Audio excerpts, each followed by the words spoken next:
Assalamualaikum warahmatullahi wabarakatuh. Perkenalkan, nama saya Aman Bayu Aji. Saya bertugas di SMA Negeri 2 Banjar sejak tahun 2006. Saya mengajar mata pelajaran kimia dan PKWU. Latar belakang pendidikan saya adalah pendidikan kimia di Universitas Negeri Semarang dan manajemen sistem pendidikan di Universitas Galuh.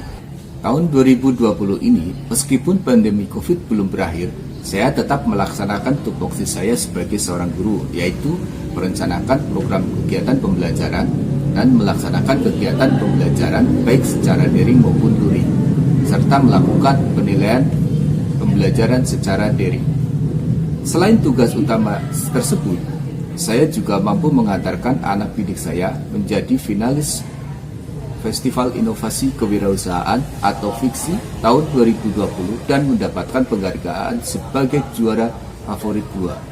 Selain membimbing FIKSI, saya juga membimbing anak-anak untuk berinovasi melakukan penelitian dengan mengikuti kegiatan kompetisi penelitian siswa Indonesia tingkat nasional tahun 2020.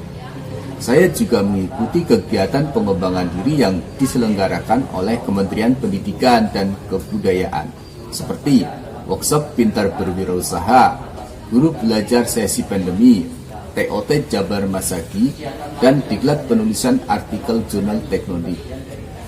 Demikian kinerja saya selama tahun 2020. Terima kasih. Wassalamualaikum warahmatullahi wabarakatuh.